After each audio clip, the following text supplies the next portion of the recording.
আজকে আমি সম্পাদ্য 9 নিয়ে আলোচনা করব। সম্পাদ্য 9 বলা হচ্ছে কোনো নির্দিষ্ট ত্রিভুজের পরিবৃত্ত আঁকতে হবে। পরীক্ষায় প্রশ্নটা এভাবে থাকবে, 6 সেন্টিমিটার বাহু বিশিষ্ট সমবাহু ত্রিভুজের পরিবৃত্ত অঙ্কন করো। প্রথমে একটা 6 সেন্টিমিটার বাহু আঁকবো।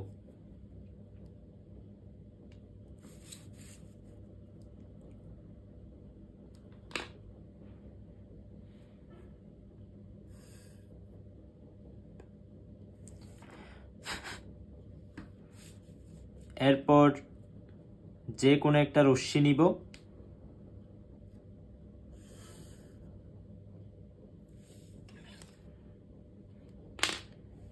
এটার নাম দিলাম এ, এটার নাম দিলাম ই,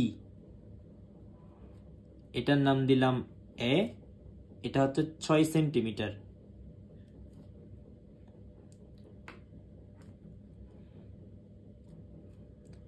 প্রথম কাজ হচ্ছে এ ই রশ্মি থেকে 6 সেন্টিমিটার কেটে নেওয়া।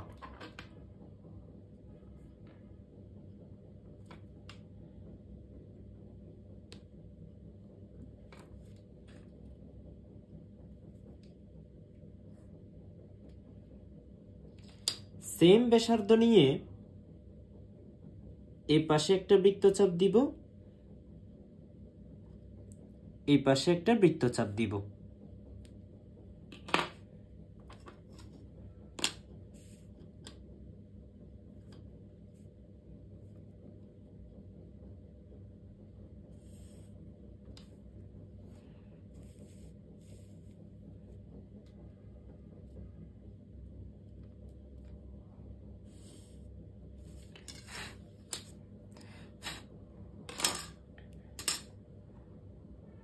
এটার নাম দিব বি, এটার নাম দিব সি। যে কোনো রশ্মি এ ই থেকে এ বাহুর সমান করে এ বি রেখাংশ কেটে নিই। এ বিন্দুতে এ বাহুর সমান করে এ বি এর একই পাশে একটি বৃত্তচাপ আঁকি এবং বি বিন্দুতে সেম এ বাহুর সমান করে একটি বৃত্তচাপ আঁকি, যারা পরস্পর সি বিন্দুতে ছেদ করে। এখানে বলা হচ্ছে 6 সেন্টিমিটার বাহু বিশিষ্ট সমবাহু ত্রিভুজের পরিবৃত্ত আঁকো। সমবাহু ত্রিভুজ কাকে বলে? যে ত্রিভুজের প্রতিটি বাহু সমান তাকে সমবাহু ত্রিভুজ বলে। এই ত্রিভুজের তিনটা বাহু সমান, তিনটাই 6 সেন্টিমিটার। এখন এই ত্রিভুজের উপর আমাদের পরিবৃত্ত আঁকতে হবে। কোন ত্রিভুজের উপর পরিবৃত্ত আঁকতে হলে এই দুইটি বাহুকে সমদ্বিখণ্ডক করতে হবে, মানে সমান দুই ভাগে ভাগ। প্রথমে আমরা এসি কে সমান দুই ভাগে ভাগ করব। কোন একটা রেখাকে সমান দুই ভাগে ভাগ করার নিয়ম হচ্ছে অর্ধেকের বেশি ব্যাসার্ধ নিয়ে দুই পাশে দুটি বৃত্তচাপ অঙ্কন করা। এ পাশে একটা বৃত্তচাপ আঁকবো, এ পাশে একটা বৃত্তচাপ আঁকবো। সি বিন্দুতে বসাই, সেম এ পাশে একটা বৃত্তচাপ, এ পাশে একটা বৃত্তচাপ।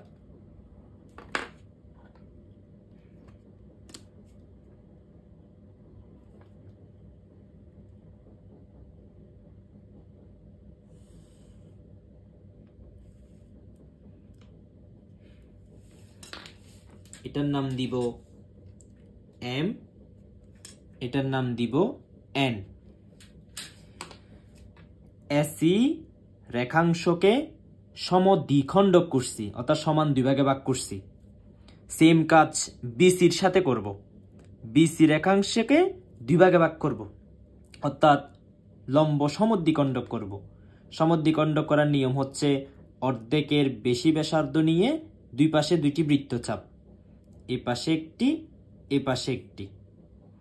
সেম ভাবে সি বিন্দুতে বসিয়ে এই পাশে একটা বৃত্তচাপ, এই পাশে একটা বৃত্তচাপ।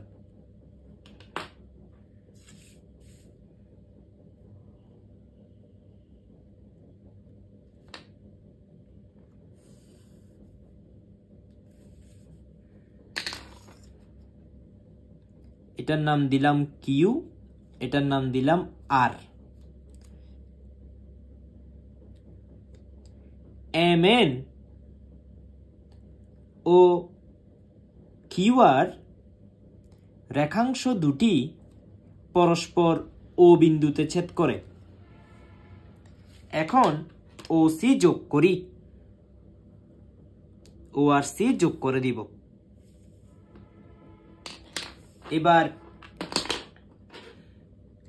ওকে কেন্দ্র করে মানে ওতে বসিয়ে ও সি এর সমান ব্যাসার্ধ নিয়ে একটি বৃত্ত আঁকবো।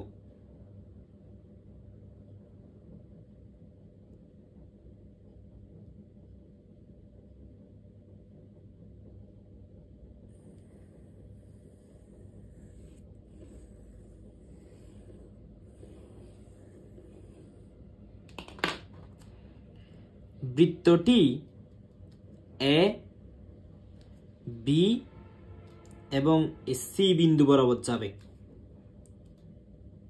একটু এখানে মিলবে, অর্থাৎ এই বৃত্তটা এ, বি, সি বিন্দু বরাবর যাবে। এটাই পরিবৃত্ত।